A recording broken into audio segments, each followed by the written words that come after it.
This video is brought to you by Squarespace. You guys absolutely loved the critiquing video that I did last time. I'm not too sure why you guys like it. Let me know down below, but we're going to be doing this as a series. We're going to be doing it more and more often. You guys have been sending in thousands of emails that I'm just checking over now. Literally so many emails, it is blowing my mind, and I'm going to be critiquing as many as I can, hence why we've got a different setup going on here. I'm sat on my computer, you guys are here watching me now, and I'm going to be showing you my thoughts and my critiques on your logo design. And I'm going to be doing some other challenges like this going on throughout the start of this channel or throughout the channel. Let me know on how I can improve what I'm doing for you guys during this. I want you guys to enjoy this as much as possible. So let's get right into it. I'm just going to choose a random email and hopefully you guys will get critiqued. So I'm going to start from the bottom just here and I'm going to look at this because this is from Gustavo and he says, "Hi Will, I'm Gustavo and I just wanted to say that I really appreciate your videos. They surely improve my graphic design work. This is my personal identity logo. I'd like to know what you do think about it. Keep it up, the good work." Gustavo, I really like it. You can tell straight away that you're a video and a designer, or a videographer and a designer. Now, this makes me think at first that you're probably an entertainment company just because you've got the bordered logo. And I really love bordered logos. They're some of my favorite types of logo designs that we actually use. And I've got a whole book about bordered logos. I think it's called Lost Logos, and there's a whole section in that book about bordered logos and things like that are going on. But I really like this. It looks pretty cool. Now, I don't understand what the actual line work means in there. It sort of looks like two N's and a W, or a V and a W, or a U. So I'm not too sure. It must mean, oh no, it's a G and a C. That is a pretty cool way of doing it. I really like the logo. It's really balanced. It would be nice to see what it looks like in an actual sort of square, so an equilateral square or a right-angled square, just to see what it looks like. It looks pretty cool right now. I love the way that you've got the image in the background because, you know, you've got your design there, you've got the video in the background, and everything looks really cool. I think this would look really cool if you had like a proper pink, like a really fluorescent pink or a fluorescent green or a blue or a magenta on the logo, just to see if you can create a brand symmetry or a brand system. I absolutely love this logo, dude. It looks awesome, but I would change the fact that it's in a rectangle rather than a square. I would see if you can make it into a square just to see what it looks like. I love it so far. It looks pretty dank, as they say. This next one is from Valerie and it says, "Dear Will, loving your YouTube videos. It would be great if you could look at my logo and pick it out and show me what needs to be done." Basically, I'm paraphrasing that. So this is the logo design, I'm guessing, for a creative company. And when you send these images in, make sure that you're sending me an image with a caption of what the image is for or what the logo design is for, because a logo is just a shape unless it's a story behind it or a brief behind it. So you've got to tell me what it is. I can't just show you what I would do without understanding the company you're working for. I really love the texture that you've got going on here. I love it. I would say maybe if you were to do this, I would say you could go ahead and so far maybe make the design a bit thicker and a bit more consistent. I really love the idea that you've got going on here. I think the script idea is pretty cool. It's really noticeable. The thing is, the design is legible, so it looks really good. I love the sort of shadow and the pattern you've got going on in the background there with the spikes and stuff.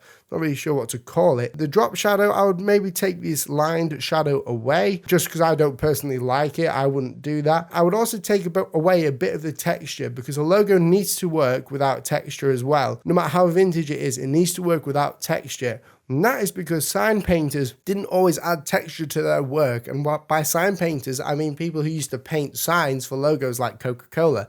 Looks pretty cool, even with texture. But the texture comes from the sign painters leaving it for like 10, 15 years. And that's where the art of texture comes in. So take away some of the texture and maybe show me some in the next video or whenever you want to email me, show me some mock-ups of this, but it looks pretty cool. I would also say that you probably don't need the calligraphy illustration Druck design of papier, if that's the way you say it.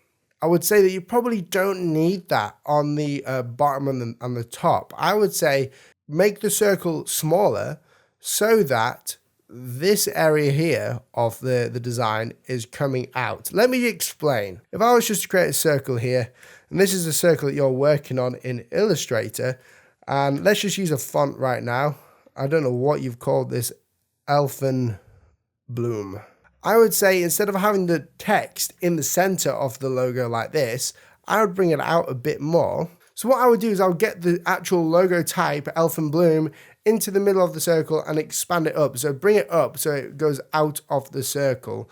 Okay, and this is just layout and stuff. And I prefer this style of it. You don't have to do it like this, but I just prefer doing it like this. I'll show you how I would do it in Illustrator. So I'm just going to outline this text and bring them all together.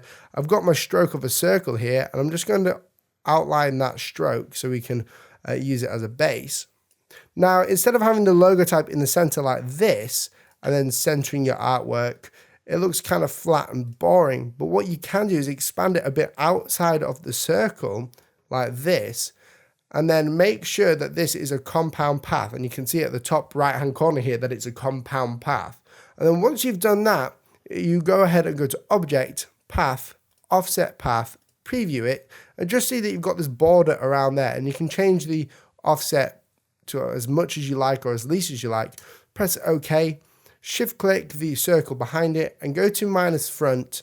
And what this will do is it will enable you to delete part of the circle, so it gives it a bit of a border. Then you can go ahead and create another circle here on the inside if you want to. And we can literally just draw on this path if we wanted to after bring it into the center. We could draw on this path. So we can go here and say design. And what I would do is basically just have the text at the top here. And you can even, when you're bringing it down here, bring some text down here, you go ahead and flip it around just like you did. But it's just having the layout there that makes it look a bit better. And I'm just going to go here and flip this around and say that this part at the bottom was something different. You know, right there, you've got a pretty decent looking layout for a logo design right there. And we can go ahead and scale this down, and it looks pretty good scaled down. And the layout and hierarchy of the logo works together. So I really like the idea of your logo. I would just make sure that you work on your layout. What is actually sticking out at you the most? That's what you've got to think about. What is sticking out to you the most, and how are you going to get that across to the client? And the next one is from Xavier, and it says, "Hi Will, I'm 16 years old and I want to send you my first attempt of the logo design of our family farm. My father's business started to be recognized and I have to build a new look for our farm. Please let me know what you think." Okay, so I'm going to just open up this file here, and I really like this logo. But first off, there seems to be a lot going on in this logo. I like the fact that this is your first time making a logo properly for your farm, but I think that there is a lot going on, especially with the colors, even though I love the colors. One thing that I do love is the way that you've used the K to become a cow. That's pretty damn cool. I love the cow illustration. The ear makes it look a bit like a dragon to me. I'm not too sure why, a dragon or a dog when I look at it. So maybe you have to like compensate that with something else at the head. What I would say is get rid of the red in the logo and make Kamaraska, if that's the name pronounced right, bit smaller. I do like it.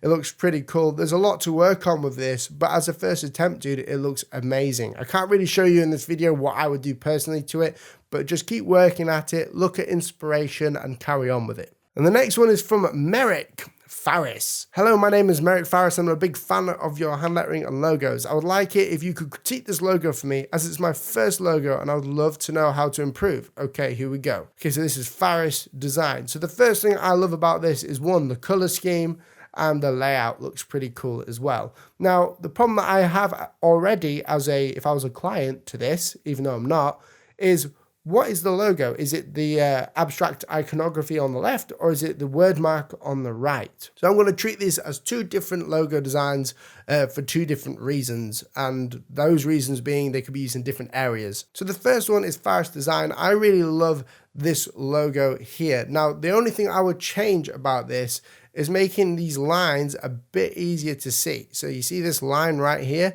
What I would do is I would make sure that you're actually getting this part here straight, and maybe move this up a bit closer and make this straight over here.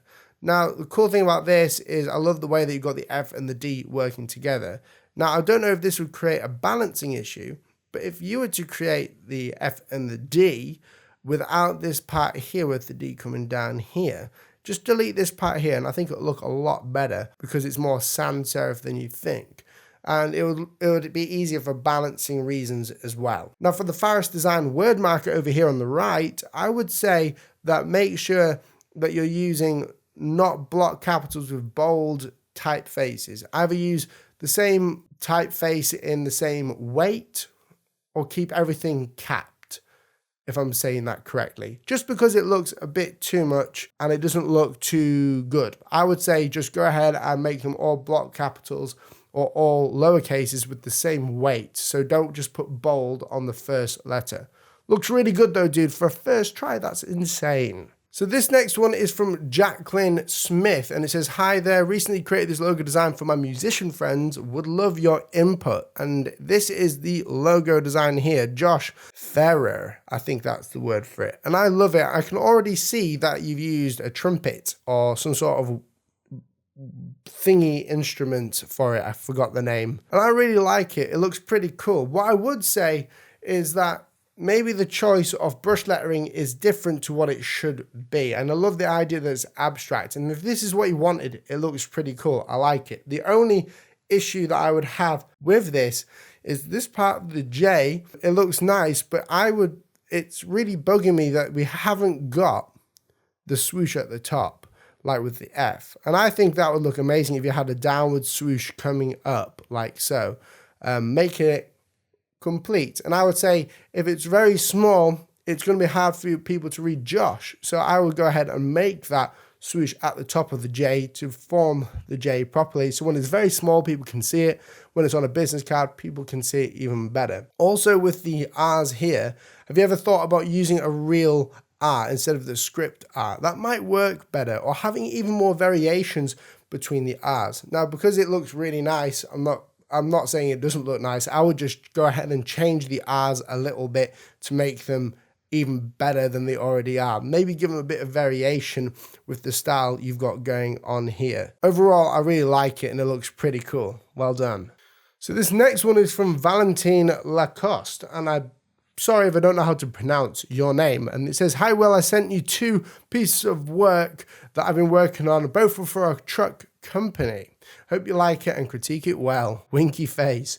Okay, so this is the logo design here, or whatever the hand lettering work is. I don't actually know what the translation of this is, so if you're sending something in a different language, just send me the English translation so I know. Overall, I really like this. Now, the only thing that I would say to do would be to create more space in the type. By that, I mean make the leading of the type, which is the space up and down the type, like the space from here to here to here to here, a bit further, just a little bit more, just because when it's small, it's hard to read. And also because you haven't gone ahead here, if I just look here, the space between the L and this word here is quite extreme compared to this word and this word and this word. So I'd just make it a bit smaller, or define this space in between the words a bit better. I would also have something like coming up here as well, just as a personal thing, because if I look at this from a balancing point of view, then if I blur my eyes like this and I do this, or add Gaussian blur to the screen,